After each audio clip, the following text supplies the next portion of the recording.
قربان ہو گئے کربلا والے.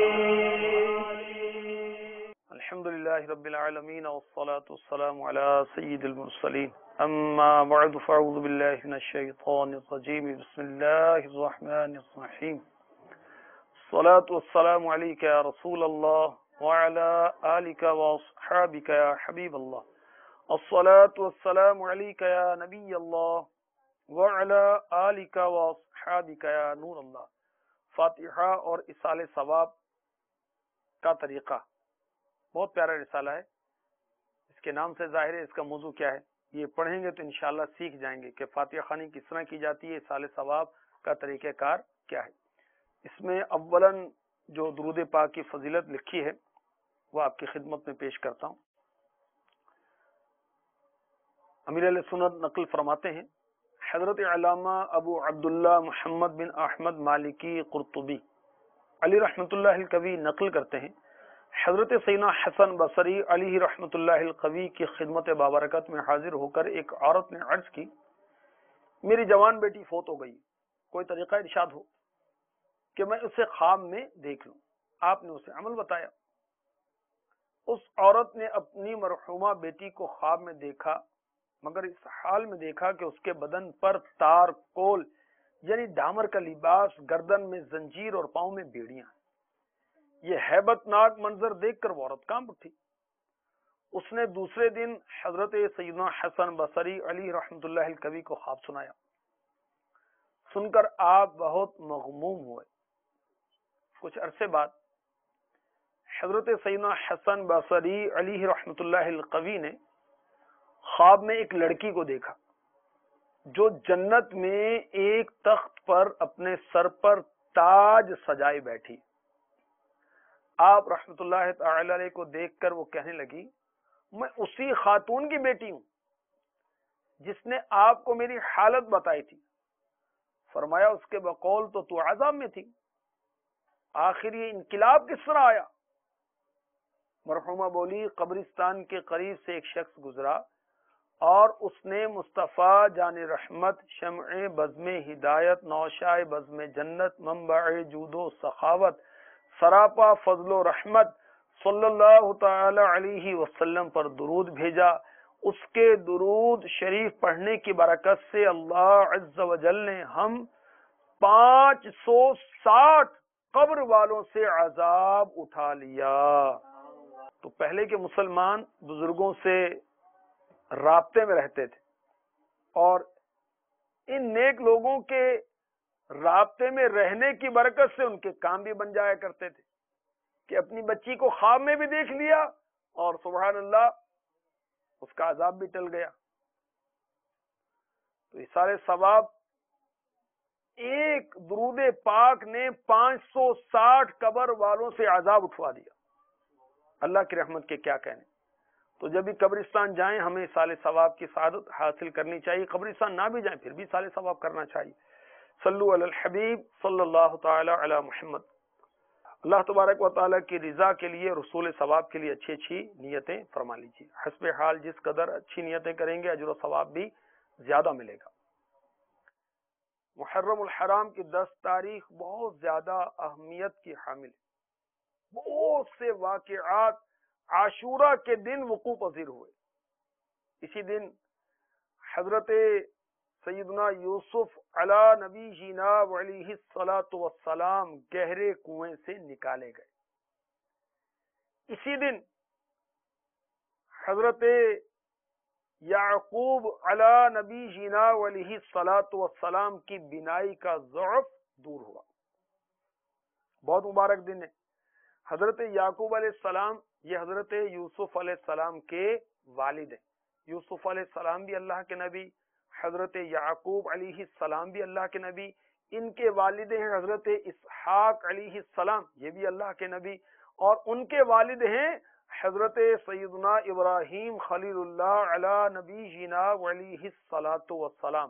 اور ابراہیم علیہ السلام کی ولادت بھی 10 محرم کو ہوئی اور اسی تاریخ پر انہیں نار نمرود سے، وہ آگ جو نمرود نے روشن کی تھی، اس سے نجات ملی تھی. حضرت ابراہیم علیہ السلام کے زمانے میں ہی یعقوب علیہ السلام کی ولادت باسعادت ہو چکی تھی، اور انہی کے زمانے میں آپ مرتبہ نبوت سے بھی سرفراز کیے جا چکے تھے۔ انہیں حضرت اسحاق علی نبینا علیہ الصلاۃ والسلام کی دعا سے اللہ تبارک و تعالی نے نبوت عطا فرمائی، اور کثرت اولاد اور کثرت رزق بھی عطا فرمایا۔ اولاد کے حق میں دعا کرنی چاہیے کہ اولاد کے حق میں دعا کرنا سنت انبیاء ہے۔ خزائن العرفان میں صدر الافاضل لکھتے ہیں، حضرت یعقوب علیہ الصلاۃ والسلام نے وقت سحر بعد نماز ہاتھ اٹھا کر اللہ تعالی کے دربار میں اپنے صاحب زادوں کے لیے دعا کی، وہ قبول ہوئی، اور حضرت یعقوب علیہ السلام کو وہی فرمائی گئی کہ صاحب زادوں کی خطا بخش دی گئی، یوسف علیہ السلام کے جو بھائی تھے۔ تو معلوم ہوا صبح کے وقت دعا زیادہ قبول ہوتی ہے، اور اولاد کے حق میں دعا قبول ہوتی ہے، اور اولاد کے حق میں ماں باپ کو دعا کرنی چاہیے، بد دعا نہیں کرنی چاہیے، بد دعائیں نہ دیں، دعائیں دیں، اور نبیوں کی سنت کی نیت سے دیں گے تو ثواب بھی ملے گا مزید۔ حضرت یعقوب علیہ السلام سے یوسف علیہ السلام کی جدائی ہوئی، بہت طویل واقعہ سورہ یوسف میں درج ہے، پڑھ لیجئے کہ کس طرح حضرت یوسف علیہ السلام نے خواب دیکھا، حضرت یعقوب علیہ السلام کو بتایا، بھائی آپ کو جنگل میں لے گئے، پھر وہ خون آلود قمیص لے کر آئے، آپ کو کنویں میں ڈال دیا، قافلہ آیا، آپ نے وہ ڈول جو کنویں میں ڈالا گیا تھا اور اس کی رسی تھامی، باہر تشریف لائے، اور بھائیوں نے آ کر آپ کو غلام بنا کر بیچ دیا چند دراہم کے بدلے میں۔ آپ مصر میں پہنچے اور وہاں پر آپ کو بیچا گیا، آپ عزیز مصر کے ہاں پہنچے، وہاں زلیخا بھی تھیں، اور بہت سارے وہ معاملات ہوئے، یہاں تک کہ آپ جیل میں آئے، وہاں سے ایک عرصے کے بعد آپ کو رہائی ملی، اور پھر بہت شان و شوکت کے ساتھ آپ نے بادشاہت کی مصر کے اندر، جہاں غلام بنا کر بیچے گئے تھے۔ اور پھر ایک وقت آیا کہ سارے بھائی آپ کے پاس سائل بن کر، سوالی بن کر آئے، 61 سالی کا زمانہ تھا، غلہ عطا فرمایا، اور یہ غلہ لے کر گئے، اور پھر دوبارہ آئے، اور بنیامین رضی اللہ تعالی عنہ جو کہ یوسف علیہ السلام کے حقیقی بھائی تھے، کسی ترکیب سے ان کو روکا گیا، پھر یہ سارے بھائی گئے، اور حضرت یعقوب علیہ السلام کو پتا چلا، اور یعقوب علیہ السلام بھی آئے۔ اس سے پہلے حضرت یعقوب علیہ السلام کی مبارک بینائی بہت کمزور ہو گئی تھی، کثرت گریہ کے سبب بہت روتے تھے۔ حضرت یعقوب علی نبی جینا علیہ الصلاۃ والسلام حضرت یوسف علی نبی جینا علیہ الصلاۃ والسلام کی جدائی میں 80 سال روئے، 80 سال، مگر آپ کا رونا وہ بے صبری والا نہیں تھا، اللہ تبارک و تعالی کی بارگاہ میں شکایت والا نہیں تھا، اور کوئی بے صبری کی بات آپ کی زبان سے ادا نہیں ہوئی۔ حضرت یوسف علی نبی جینا علیہ الصلاۃ والسلام گہرے کنویں سے نکالے گئے، یہ 10 محرم الحرام کا دن تھا۔ حضرت یعقوب علی نبی جینا علیہ الصلاۃ والسلام کی بینائی کا ضعف یعنی کمزوری دور ہوئی، یہ بھی عاشورہ کا دن تھا۔ کس طرح دور ہوئی کہ حضرت یوسف علیہ السلام کا کرتا مبارک حضرت یعقوب علیہ السلام کے منہ پر ڈالا گیا، سبحان اللہ۔ چنانچہ پارہ 13 سورہ یوسف آیت نمبر 96 میں ارشاد ہوتا ہے فَلَمَّا أَن جَاءَ الْبَشِيرُ أَلْقَاهُ عَلَى وَجْهِهِ فَارْتَدَّ بَصِيرًا قَالَ أَلَمْ أَقُل لَّكُمْ إِنِّي أَعْلَمُ مِنَ اللَّهِ مَا لَا تَعْلَمُونَ۔ ترجمہ کنز الایمان۔ پھر جب خوشی سنانے والا آیا اس نے وہ کرتا یعقوب کے منہ پر ڈالا، اسی وقت اس کی آنکھیں پھر آئیں، یعنی دیکھنے لگی۔ کہا میں نہ کہتا تھا کہ مجھے اللہ کی وہ شان معلوم ہے جو تم نہیں جانتے۔ یعقوب علیہ السلام نے جو دعا کی تھی اس کے 80 سال کے بعد حضرت یوسف علیہ السلام سے ملاقات ہوئی۔ مدنی چینل کے ناظرین، اللہ والوں کی بڑی شانیں ہوتی ہیں، ان کے لباس، ان کے کپڑوں میں بھی برکت ہوتی ہے، کرامت ہوتی ہے، ان کے وسیلے سے دعا مانگی جاتی، سعادتیں حاصل کی جاتی۔ یہ قمیص کہاں سے آئی تھی جو یوسف علیہ السلام نے بھیجی اور وہ یعقوب علیہ السلام کے چہرہ پاک پر ڈالی گئی تو آپ کی آنکھیں جس کی روشنی کم ہو گئی تو وہ ٹھیک ہوئی؟ یہ حضرت ابراہیم علیہ السلام کی قمیص تھی جو منتقل ہوتے ہوتے آپ تک پہنچی۔ تو بزرگوں کے تبرکات، ان کے جسم سے چھوئی ہوئی، ٹچ کی ہوئی چیزیں بیماریوں سے شفا دیتی ہیں، دافع بلا، مشکل کشا ہیں۔ تو وہ حضرات خود یقیناً دافع بلا اور مشکل کشا ہیں۔ مدینے کی مٹی میں شفا ہے، کیوں کہ اس پر میرے آقا کے قدم لگے ہیں۔ حضرت یعقوب علیہ السلام نے مصر میں جب یوسف علیہ السلام کے پاس پہنچے تو 24 سال ڈبل 12 سال نہایت آرام اور خوشحالی میں گزارے۔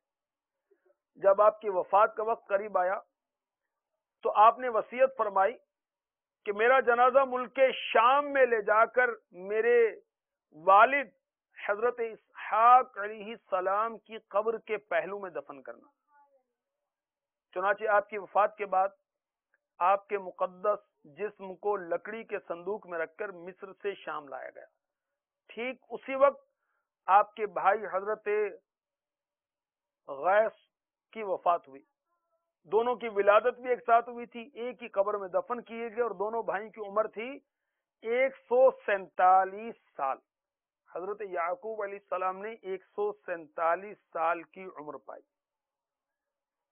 حضرت یوسف علیہ السلام حضرت یعقوب علیہ السلام اور اپنے چچا کو دفن کر کے پھر مصر تشریف لائے، اور والد ماجد کے بعد 23 سال تک مصر پر حکومت فرمائی۔ اس کے بعد آپ نے بھی وفات پائی۔ مدنی چینل کے ناظرین، حضرت یعقوب علیہ السلام کی ملک الموت علیہ السلام سے دوستی تھی۔ غفلت نامی رسالہ مکتبۃ المدینہ سے آپ لے سکتے ہیں، اس میں امام غزالی رحمۃ اللہ تعالی علیہ کی مکاشفۃ القلوب کے حوالے سے نقل ہے کہ حضرت سیدنا یعقوب علی نبینا علیہ الصلوۃ والسلام اور حضرت سیدنا عزرائیل ملک الموت علیہ الصلوۃ والسلام میں دوستی تھی۔ ایک بار جب حضرت سیدنا ملک الموت علیہ السلام آئے تو یعقوب علیہ السلام نے استفسار فرمایا، پوچھا آپ ملاقات کے لیے آئے ہیں؟ میری روح قبض کرنے کے لیے؟ کہا ملاقات کے لیے۔ حضرت سیدنا یعقوب علی نبینا علیہ الصلوۃ والسلام نے فرمایا، مجھے وفات دینے سے قبل میرے پاس اپنے قاصد بھیج دینا۔ ملک الموت علیہ السلام نے کہا، میں آپ کی طرف 2 یا 3 قاصد بھیج دوں گا۔ جب حضرت سیدنا یعقوب علیہ السلام کی روح قبض کرنے کے لیے ملک الموت آئے، فرمایا آپ نے میری وفات سے پہلے جو قاصد بھیجنے تھے وہ کیا ہوئے؟ کہا سیاہ بالوں کے بعد سفید بال، جسمانی طاقت کے بعد کمزوری، سیدھی کمر کے بعد کمر کا جھکاؤ۔ اے یعقوب، موت سے پہلے انسان کی طرف یہی میرے قاصد ہیں۔ موت کے قاصد، بالوں کا سفید ہونا۔ کہتے ہیں نزلہ بہت ہو گیا ہے، بس بال سفید ہو گئے۔